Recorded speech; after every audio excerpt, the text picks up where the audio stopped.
Ciao a tutti e bentornati su Lernamo.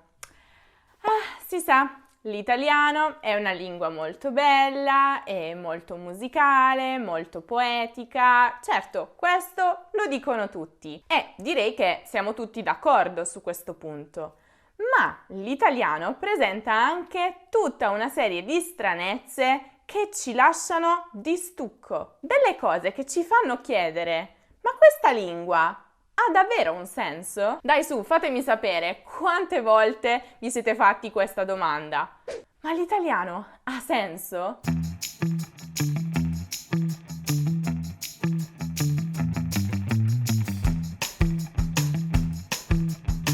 Ebbene, in questo video ho deciso di raccogliere alcune delle cose più senza senso della lingua italiana. Se siete curiosi, restate là. Prima tra tutte, i geosinonimi.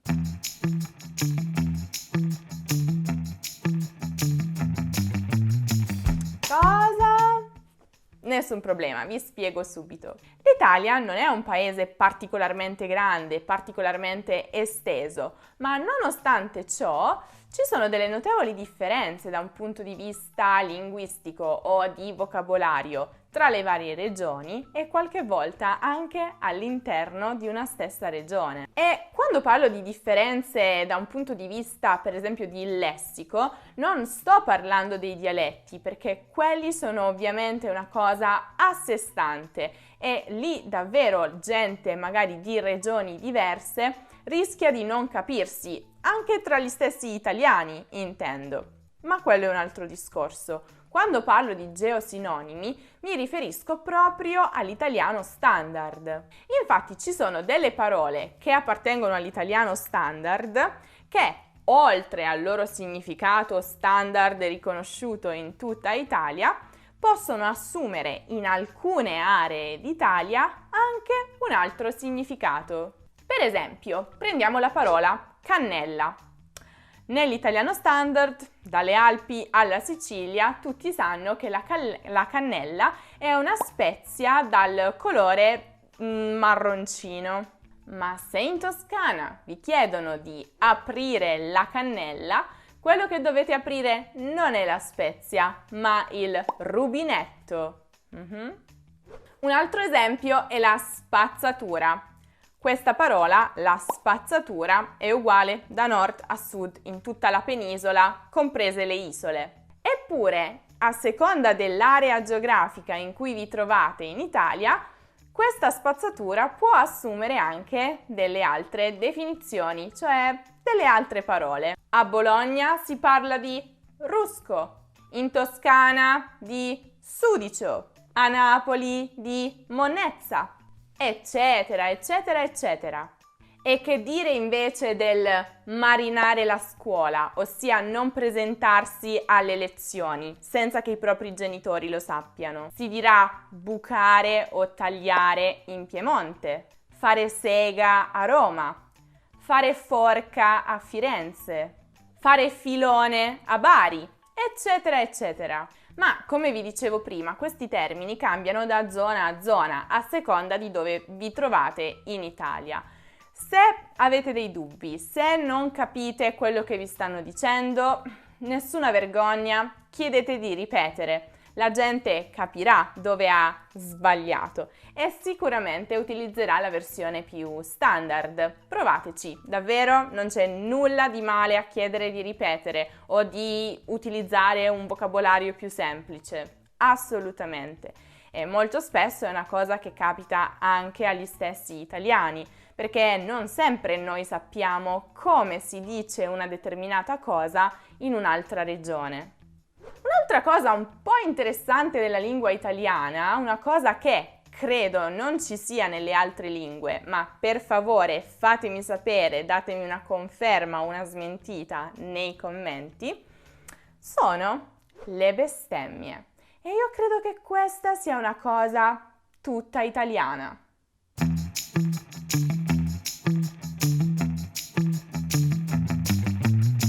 Ovviamente dell'italiano parlato, informale, colloquiale.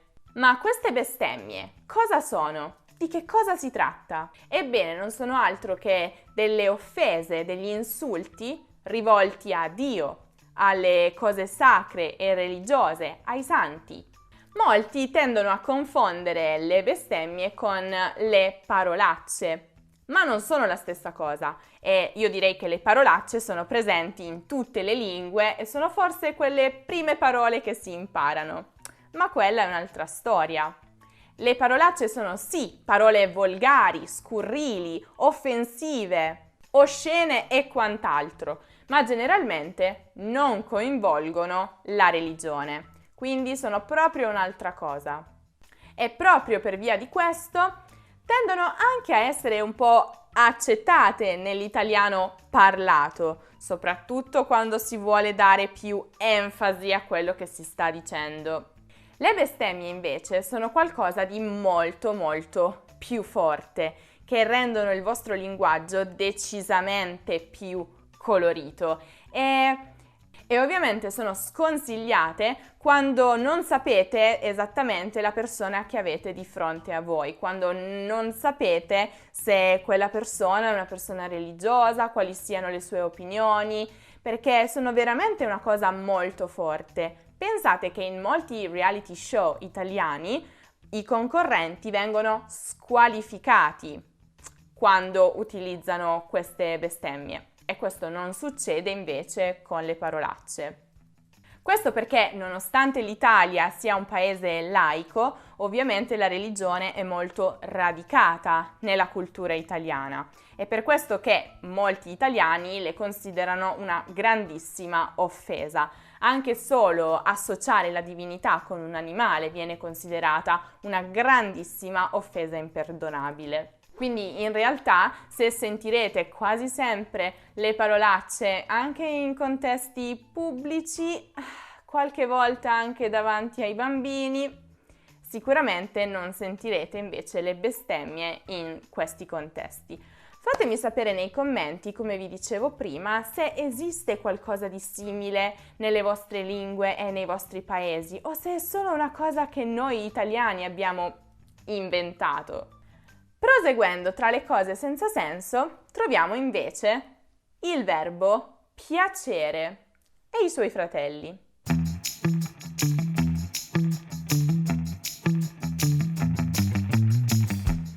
E qui devo confessare che per la maggior parte degli stranieri, la maggior parte almeno dei miei studenti, il verbo piacere non ha senso, soprattutto nel suo funzionamento.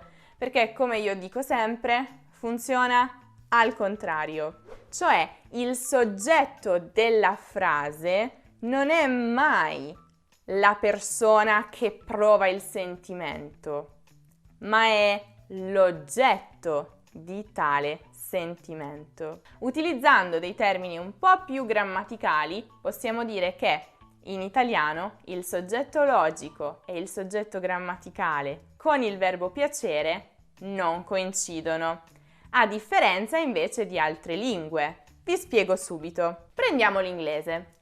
I like pasta.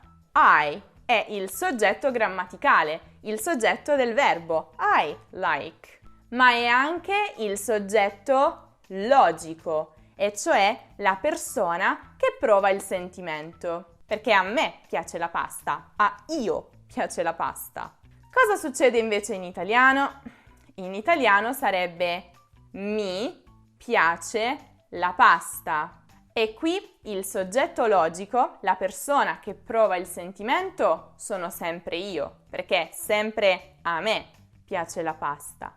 Ma il soggetto grammaticale, e cioè l'effettivo soggetto della frase, il soggetto con cui il verbo concorda, quello è la pasta, che è quindi l'oggetto del mio sentimento. Un po' al contrario, insomma.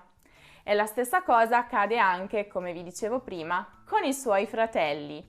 Già, piacere anche dei fratelli, come per esempio mancare. Stesso ragionamento. I miss you in inglese.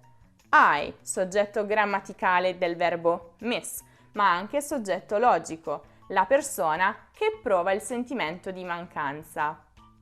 Mi manchi. Tu manchi a me. Tu è il soggetto grammaticale del verbo mancare, ma io sono il soggetto logico, la persona che effettivamente prova il sentimento di mancanza. E questo ribaltamento devo dire che molto spesso crea grande confusione perché è una cosa che non esiste nelle altre lingue. Ma fatemi sapere nei commenti, esiste questo tipo di ribaltamento nella vostra lingua? Ovviamente io non conosco tutte le lingue del mondo, mi piacerebbe, ma non è possibile, e sono curiosa di sapere se ci sono delle altre lingue un po' strane come l'italiano. Un'altra stranezza dell'italiano è rappresentata dai plurali doppi.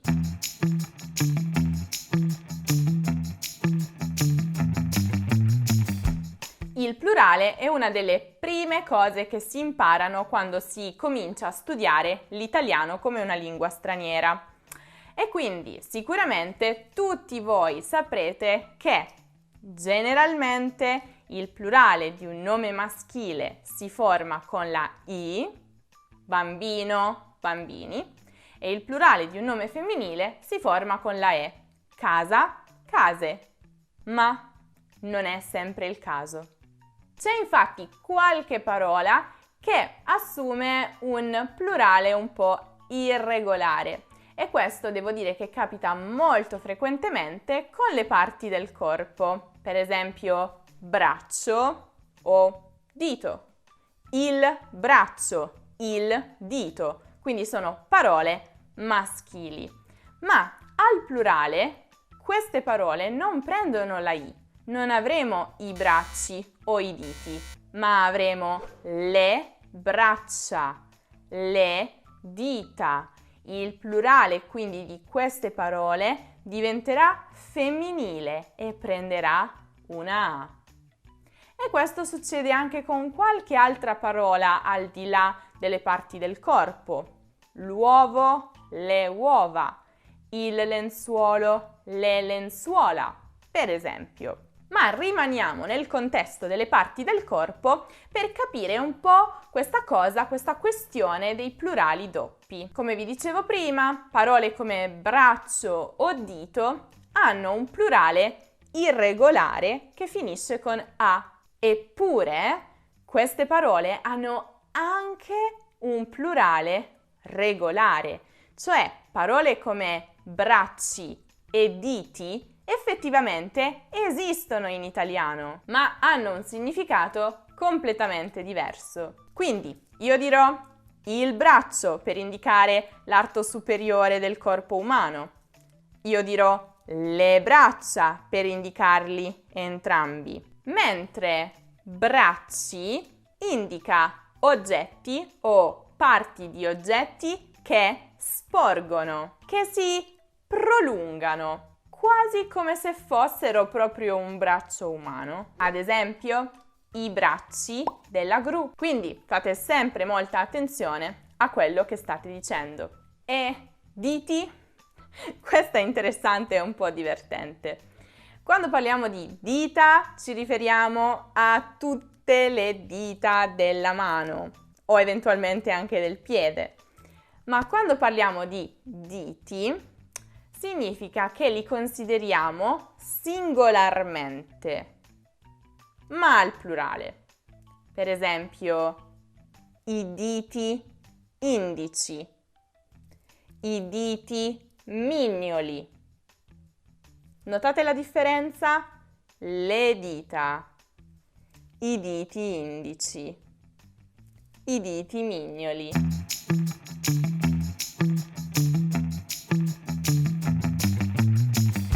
Se volete saperne di più di questo argomento piuttosto interessante che sono i plurali doppi, non dimenticate di guardare il video che ho realizzato proprio su questo argomento, perché ovviamente non penserete mica che ci sono soltanto queste due parole con un plurale doppio in italiano. Quindi, per saperne di più, andate subito a guardare quel video, lo trovate come sempre in alto nella card e giù nella descrizione.